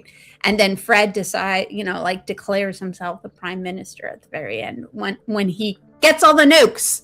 He has the nukes, right? So it's the proto-molecule. Like I could see the OPA starting to resent Fred for taking on too much power and trying to centralize it too much. Okay. In future books, right? I get to see different factions, not necessarily unless that's falling the in line the whole time. Like, because if you think about this Anderson Dawes, like I totally get what you're saying, Rob. Like he seems kind of like a young guy, like you said, it's ahead of his pay grade. But maybe that's the point. Maybe they need Fred to be this character to bring them into the fold with Earth. And also, though, because he's not a true belter, it's really easy, right, to like shun him later, right? Like, so like, is that really the plan from the beginning? Does Anderson Dawes push him up to make him this figurehead and the prime minister of the Belt, which I thought was a hilarious statement, by the way. I don't know if we talked about that last time, but is it easier to take him down if they want later because he is an Earther? Regardless, he's still an Earther. Like, will they be faithful to him if he's got the nukes? And like you're saying, Mal, the nukes, the proto-molecule, like, are they going to take him down or are they going to follow him? Like, we don't know. I don't know. What do you think, Rob? I think Dawes recruited him to make himself look good, like I said. And then, and he got nowhere and Fred did. Well, he's got a series. I mean, he's got the whole... By accident. He got... Yeah, because everyone left and the OPA were like, okay, cool. Because Protogen took all the securities people. And he's there in the novella. Okay, looking, here's a guy we can recruit, and then we go to the main book, and he's still there, still acting like still just one component of the station. And he doesn't have the whole station until Protogen leave. So, that's he's like true. however long between the novella and the book, he hasn't moved positions. So, whatever he did about recruiting Fred didn't gain him any notoriety out of it. But Fred's clearly moved up in the book. You think he wants notoriety? Which one? Yeah, of course he does. You think Dawes wants notoriety? I think he played Miller come on, probably does.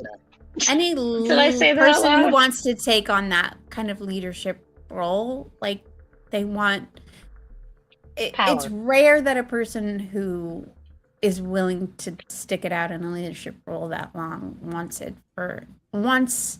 to do it without recognition, right? Like they want people to know that they're a good leader. They want to be known as a good leader, They want to do a good job. Right? Okay. All right. And maybe for Ceres, maybe Ceres gets something out of him becoming more notorious. Maybe he's capable of getting it. Is Johnson Team going to take over like more control of Ceres than he already has, or maybe he already has that control? I mean, we don't know. I could like I said, I could see the factions starting to infight once they become like legitimate. Like, isn't that what they call them at the end of the book? Like a legitimate power in the galaxy, right? Because they've got lots of nukes. Yeah, and the proto-molecule. And the proto-molecule. Otherwise known as placentamon. If you guys don't know what the proto-molecule is, because we rarely use that word.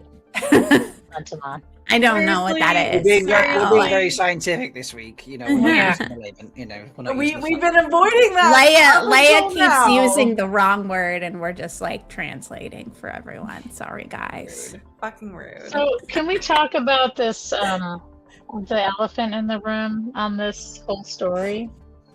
Mm-hmm. Did you just get sick after reading how they attacked the station, or what? Yeah. Were you just shocked by this shit? Well, I mean, I'm not shocked because it's America and America to the UN, and I'm not surprised. It was very, it was like, so we are doing Earth as America. Yes. I was like, oh no. Exactly. We did the, Well, I know you're the most prominent folks that might fit that build, but I'm sure there's many out there that can fit that. Of course. Schematic. But it seems Fair, now to be very America-ish. I work for the military. I fucking know. Yeah, that was really bad. Really bad. I mean, there were mistakes were made, clearly. Mistakes were clearly made. But at the same time, it's like, okay, if I give the Earthers the benefit of the doubt, right? They thought they were sending in Fred to kill 173. Not kill. That wasn't the initial intention. It wasn't like go murder everybody. So I will say to subdue a resistance on the take station. the station back. Like a hostile resistance, yes. So Right. casualties will be made on either side. Casualties will be made. Fred, using faulty intelligence, makes a decision to protect his troops, which is the right decision in the moment.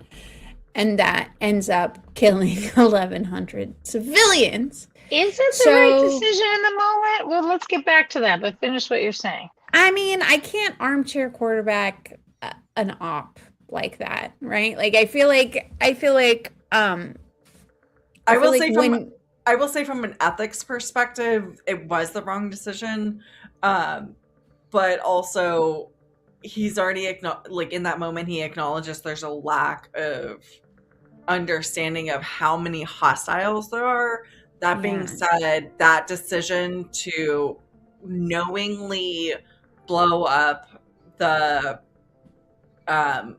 habitability, that it that I do want to point out that should have been a war crime. Well, I want to point out that he said there's a risk of it happening, not a guarantee of it happening. But it's still, that's a war crime. I know. No, I just wanted to point that out. Like, it wasn't a guarantee. If I blow it up, it's going to kill 11,000 people. It's like, if I do it, it might destroy that, and thus it might kill the 11,000 people. 1,100, whatever. Yeah.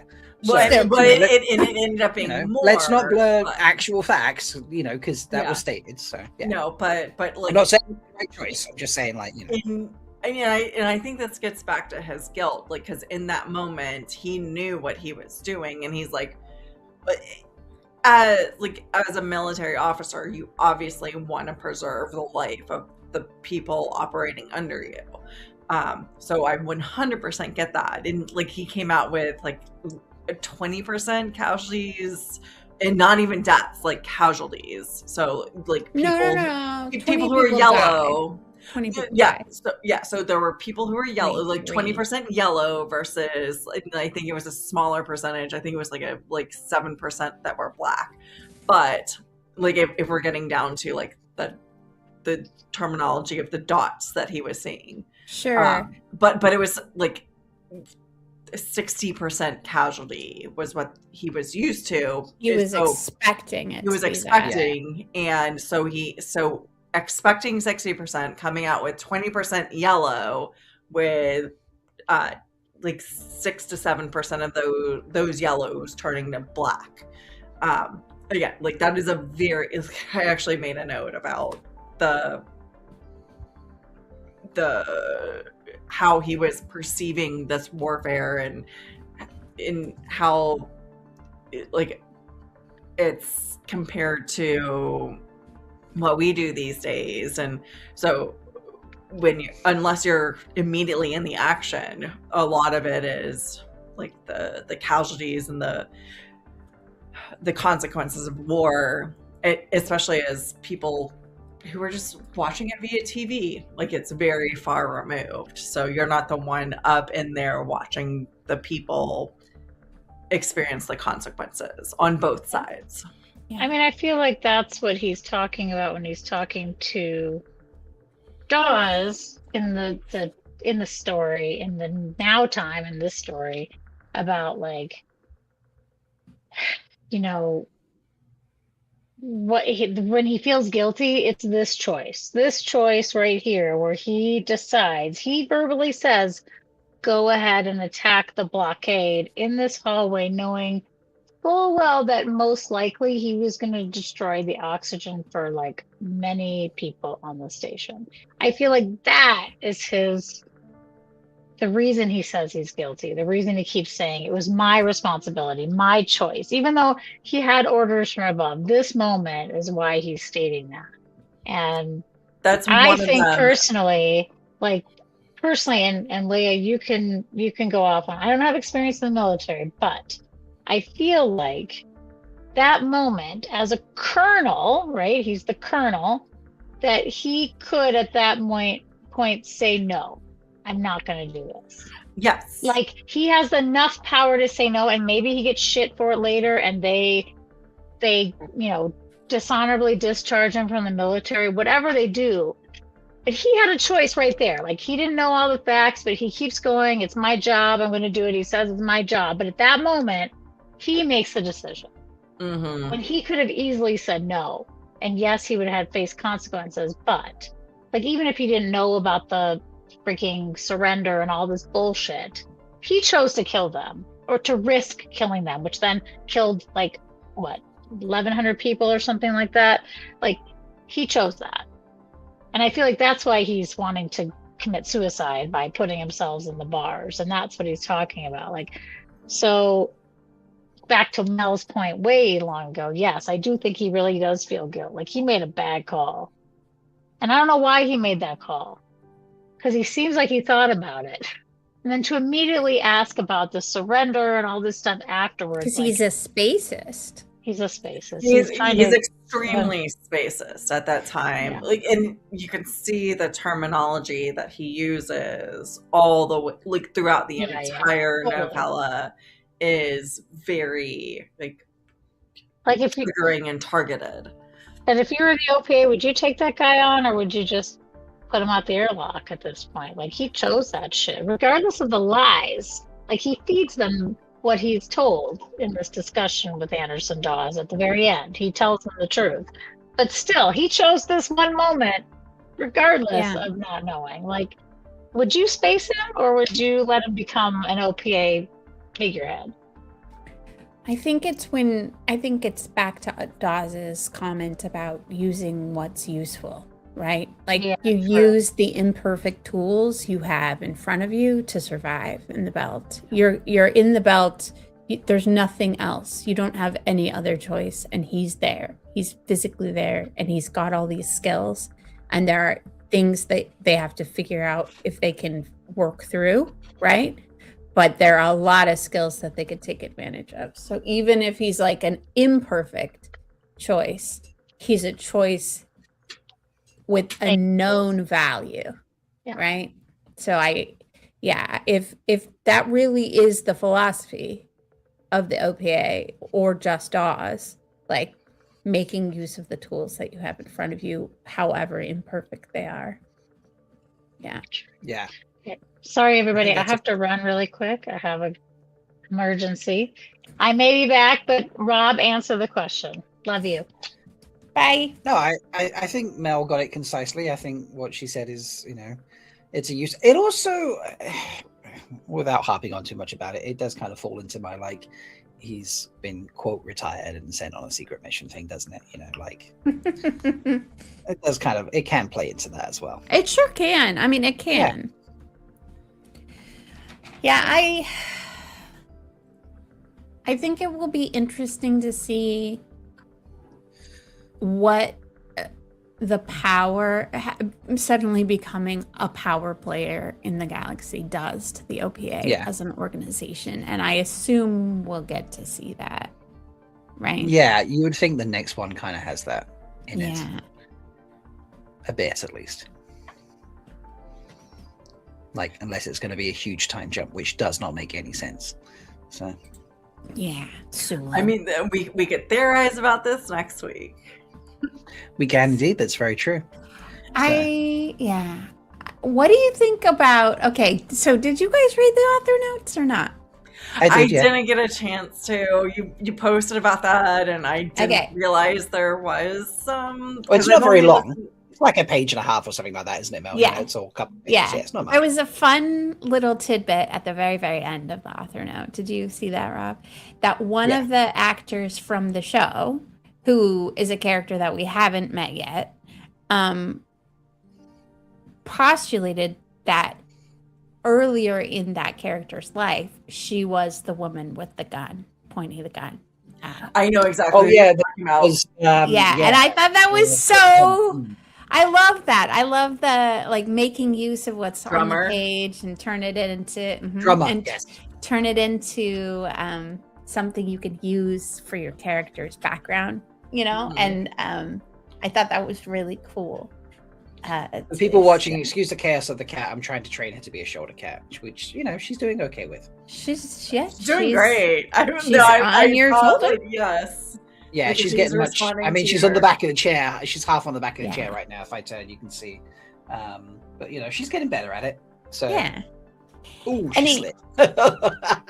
Any other questions for us, Leigh-a? Yes, I do have another question. So, in Leviathan Weeks, we saw a storming of a station by the OPA, which went very differently than this storming of the station by an Earther force. And a lot of the storming of the station was specifically from Miller's POV, who was a police professional, a law enforcement professional who was used to crowds and was kind of like mentally dissing the OPA the entire time. Also, like, still, like, Thoth and Anderson are obviously very different situations. But that being said, I feel like this is one of the reasons I wanted to put these two together was this juxtaposition. Also, like, so the two reasons I wanted to do this story specifically was the juxtaposition between these two, but then the, like, who is Fred Johnson and what is his background, because that will come into play in the next book, so Raffo on that one. But so my first question, differences, intricacies, like, whatever, like, thoughts about the like, Thoth versus Anderson dish. I think it's surprising, given Fred Johnson's, like, training and experience, that he hasn't trained the OPA people to be better at, going into a station and taking it over. He has all of these, like, irregulars that clearly are based on Tycho, and so do they not train? Like, does he not have them train? It's very odd to me that if he's got these people and they're doing all of these different jobs, that they wouldn't be better at it from his, like, he wouldn't have passed on some of that training. Well, I'll ask you, understanding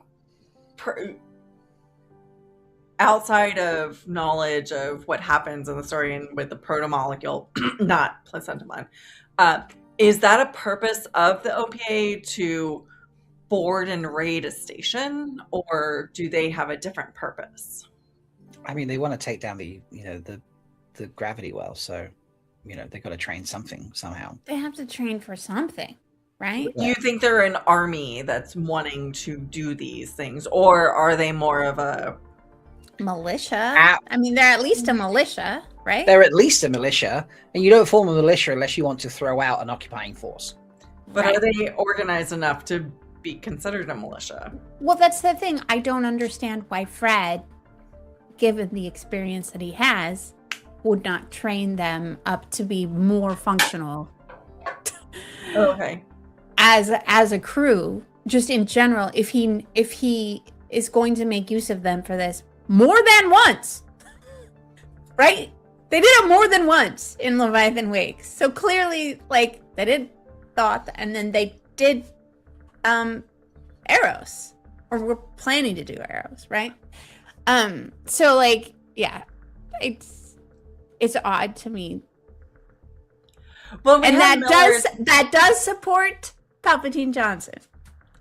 We do have Miller's perspective where he says that he, especially when he's going onto the ship that's going to Eros, that he sees a lot of similar faces, and it is people who have just signed up to support the cause, and they're going to do it in whatever way possible, and they're saying, like, I'm getting thrown into the situation, I'm just saying yes. So I can be a boarding force for Thoth, and I can set demolitions or weapons, like, insert right words here because brain is not functioning, on Eros. So are you, I guess, do you want my theory, or do you want to tell me I'm wrong? Like, which one are you trying to do? I want your theory, but I'm also just pointing out what was said. Yeah, but that was Miller. That was Miller. That was, again, Miller's perspective. Miller's limited. And POVs are limited because we don't know this about another book series that we read and love. Yeah. I don't know.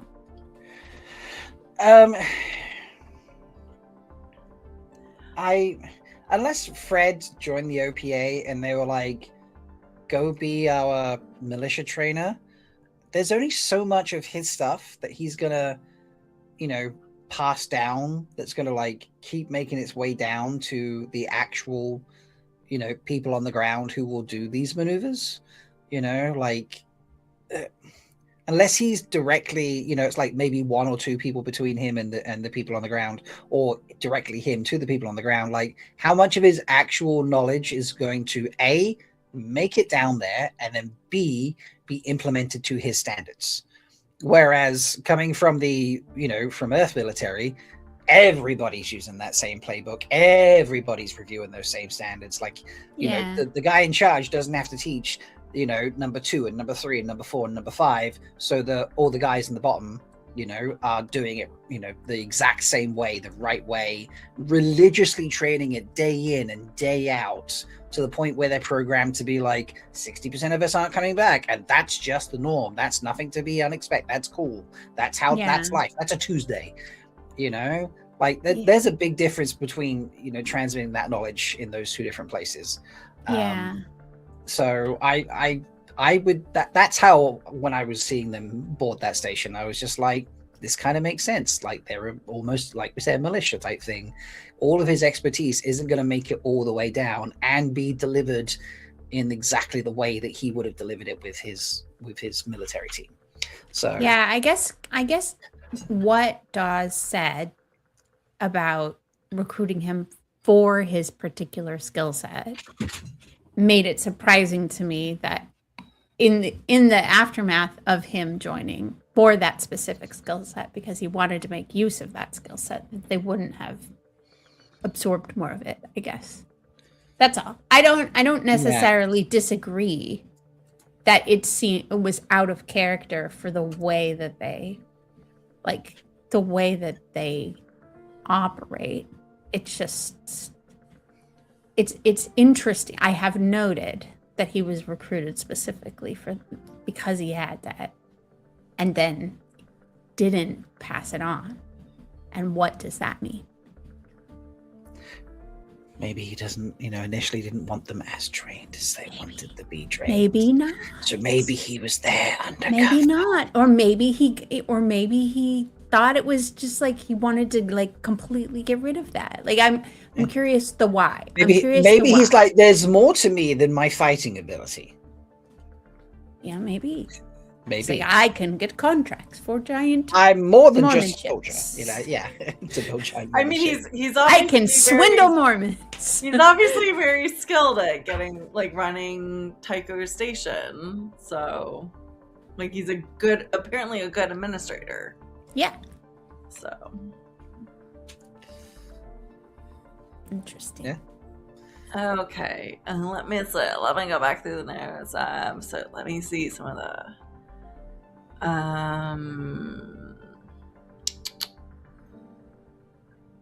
Going through Oliver's and Heather's.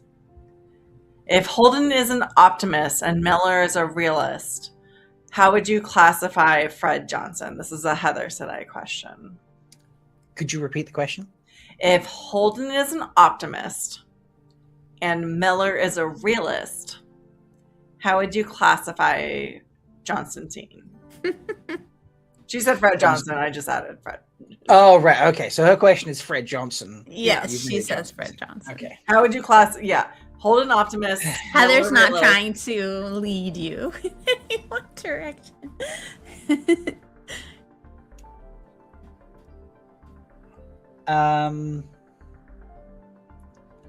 I want to say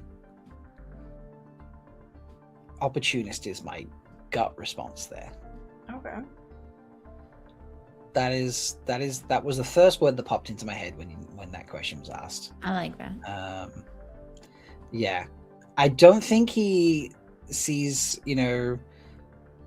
things in a optimistic or pessimistic sort of view.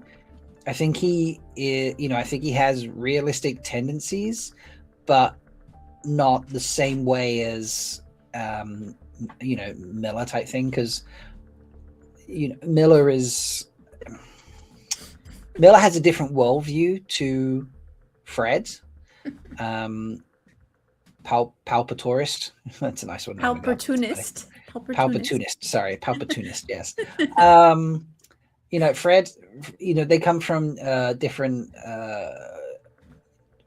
Well, not necessarily different backgrounds. I don't know both of their backgrounds as well as that would allow me to answer that question. But Fred is like bigger picture stuff, and Miller's a bit more. He's a bit more like his world is not quite as big as Fred sort of thing. But yeah, like opportunist kind of fits well. He's just like. I think he sees the world how he sees it. He doesn't try to sugarcoat it. Doesn't try to automatically make it worse than it is. He's just like, this is what I think the world is, and I just run with it, and I take my opportunities where I can. Yeah, it's kind of where I roll. So, I like given this story, and given what the author said at the end of it,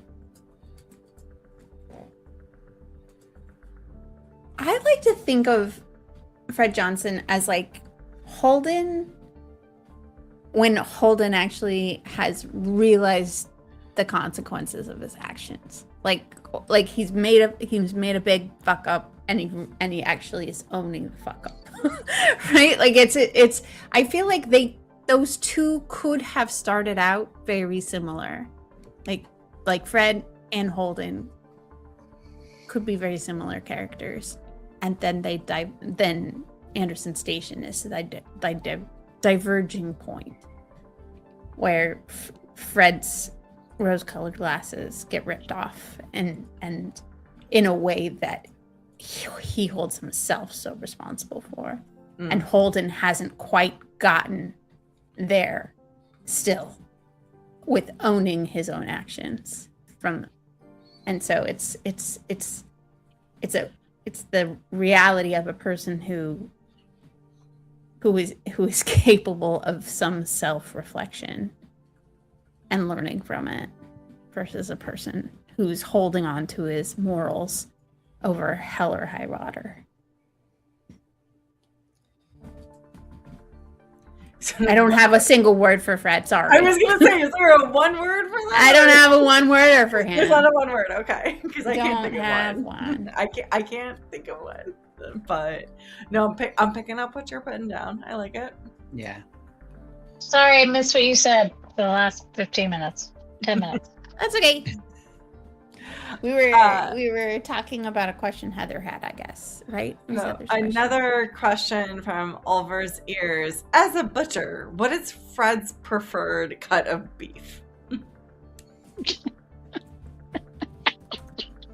You mean mushroom beef?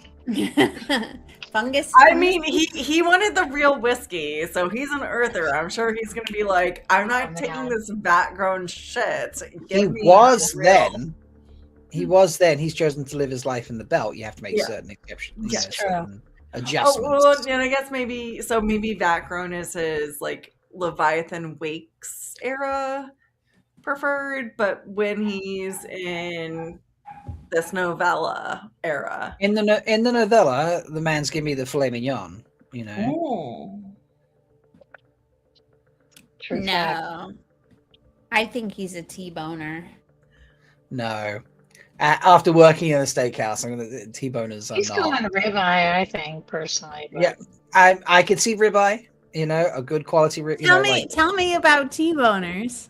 Tell me. I don't know. Look, this is my experience in the UK. I So want if you're to a know. T-boner Yes, in the no, I States want or to know. elsewhere, and you're like, I don't fit that category.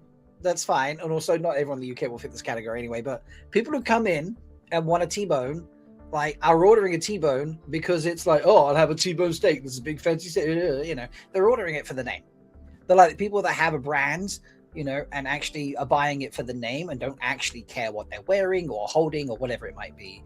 They come in like, oh, that's what a big T-bone, you know. Because they don't know. They're ordering it. It is a very large steak. They don't Because it's know flashy. It's a flashy steak. Flashy? Yeah, I was gonna say. I got Okay. T-bone. Yeah. I was gonna say he's a long smoked version of like some sort of brisket or something like that.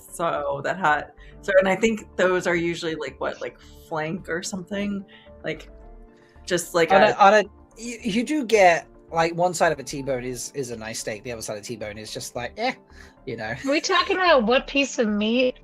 Fred What is steak? right now? Yeah. What cut of beef The steak would Fred Johnson? I thought it was what he would as the order, not what it butcher, would be. Yeah. No, what he Tongue. would want He's to the eat. tongue. And that's why I say, like, I think he's like wants that like smoked, like that something that's been like, it takes like 2 to 3 days to make. a 60 or a 90-day dry aged ribeye. Could be a brisket. Yeah, something like that. There you go. Yeah. So Now you're making me hungry. Stop it. I know. Yeah, we've got some thoughts. So. And apologies to those that are not into eating meat and be like, this question is weird because it's as the butcher, so butchers do it's these just things. So like what we all agree. Yeah. And also, if you go down that analogy, if you're going to ask that question because he's a butcher, so he knows the right steaks to eat. Exactly. So he's not going to have, he's not going to turn up and have, best part of No My Garden. If you're buying a steak wrapped in bacon, you are buying shitty beef. Okay, if your steak has to be wrapped in bacon for it to be fancy and good, it's There's shitty no beef. have to about it. There is a bonus of wrapped in bacon sometimes. But they're saying but the then best part of a fillet is the bacon. That clearly means the fillet is shit. Yeah. Exactly. Yeah. Listen. Look, Just I'm not order I'm not, ribeyes is the point. They're delicious. If you don't like well cooked meat, all right. If you want your meat raw, don't order a ribeye because it'll be chewy. Order a sirloin or something like that. Yeah. Oh no, and this is why I love Anyway, sorry, not we're a- digressing onto a state conversation now. Let's get back to the Expanse. We did. Sorry, my apologies. I'll post this link in the Discord, but I got very curious about the flechette rifle. And I did end up finding a very long post on Reddit about the history of flechettes and whether or not it's feasible for current use and or future use. So not including any sort of like sci-fi fantasy conversations. So I went down a big rabbit hole with that. So I'll definitely be posting that. Did we talk about Heather's last question? Because I think that could be a good one for the comments if we haven't picked a comment question yet. Yes, no, we have. I did not. We did not pick a comments question. Okay, so Heather asks, because we are 2 hours in, so we should probably go. But Heather asks, what is Fred Johnson's theme song or genre? So it's jazz. So what is Constantine? And put it in the comments of the show what you think his theme song or genre is. I love it. I love it. Cinematic. That's the genre he enjoys, because that's what the Imperial March fits under, right? Cinematic. Put it in the comments. Put it in the comments. Dun, dun, dun, dun, dun, dun, dun. And just like that, Disney shuts the stream down. You know, funny story. Years ago, I put this in a Discord chat recently, but years ago, I had to get rid of all my albums. I kept about 10 of them, and you know one of the ones I kept? The Star Wars, like the soundtrack, the John Williams soundtrack. Nice. I still have that from 1977. Thank you very much. I have that album. This is so stupid, but I have to say it. Please. If Fred is Palpatine, does that make him? No. If he Holden's has grandfather. Sorry. If he has if he has the Anakin redemption thing, like Vader saving Luke, would that make him some kind of Disney prince? But Palpatine doesn't save anybody. No. But we talked earlier about how he would have the redemption arc. That Mel's like, I would love a redemption thing. And I'm like, how Vader redeems himself. So he's more Darth Vader in this, but Constantine sounds better than I don't know what the Freighter. Okay, go ahead. Yeah, Darth Fred. Fred Skywalker. Yeah, maybe. I don't know, it was just funny because initially it was like, oh, is he a Disney princess? And I was like, no, I need to kind of make this work a bit. So maybe he's a Disney princess. Maybe in his little office with his mahogany furniture, he puts on Jasmine's outfit. We don't know. We don't know. No. If anyone in this series thinks they're a Disney princess, it's fucking Holden. Oh my God, Skeeter, please put Fred Johnson in a Princess Jasmine. Oh yes, Spuds. Thank you. Sorry. Other person. Yes, Spuds, can we get some Expanse characters from Leviathan Wakes as in some form of Disney? Can we get a Disney princess character mashup type thing going on? Maybe Fred would really be more of a Jafar, not so much Jazz. Fred might be a Jafar. He's definitely a Disney villain. Anyway, and then Elder Spud Monkey can be the little monkey from on his shoulder. Babu. No. Oh, it could be that. Yeah, but I'm. You're talking about the pair. You were thinking Iago. Oh my God. Diogo! Oh my God! Diogo's the parrot. Diogo's the parrot. Okay, all right. we have to stop before we go into Disney. All right. I think we're good. We are good. This was a good read. I enjoyed it very much. Thank you. This was great. Next week, what are we doing? Yeah, comment below with Fred's theme music. And next week we are doing a... We're doing a party, and I do totally have a graphic for that. Party. So next week, August 27th, we are having a Leviathan Wakes party and also a MalkieriCon hype stream. I will be revealing some of the fun things that are going to be happening there. So, you know, I will reveal that we've got some amazing things in the charity auction already that you'll be able to, even if you're not there in person, you can bid on as long as you can find someone to collect it for you and then you organize getting it to yourself. Call me. Yeah. Or call Leigh, she's going to be there, stuff like that. So, yeah, we'll have some, I'll reveal fun things, you know, talk about the auction and other things like that. But we will be predominantly having a party for finishing Leviathan Wakes and obviously the first novella from Memories Legion. So please join us then, because then you won't see us for a good week. So, and we need to update that 10th of September stream, don't we? But that can be a tease for next week. We'll reveal that next week. We need to update that. Because the 10th of September will not just be a recap of MalkieriCon, it will be something else as well. But we will reveal that to you next week. It will be very Wheel of Timey. Okay. Sounds like a plan. Let's do it. We're just gonna keep this graphic up like the whole rest of the show. There we go. I didn't mention it so long that I went to do it. Of course, the second I push it, Leigh pushes it too. You guys pushed each other's buttons. We do that so often. Rob and I are just like, we're the same brain. All right, love friends. you guys. Thank you. Thank you so much for hanging out. Like the video, subscribe to the channel, check out all the other fun stuff we do. Go listen on the podcast if that's your preference.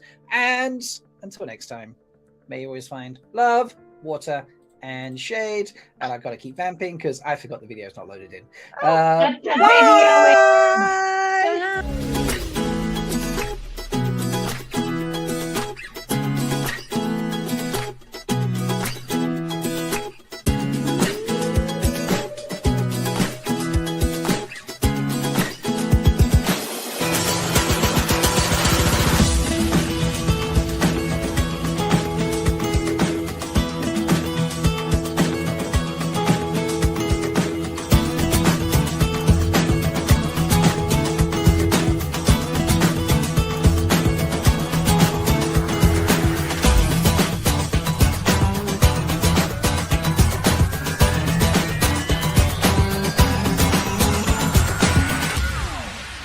May you always find love, water, and shade.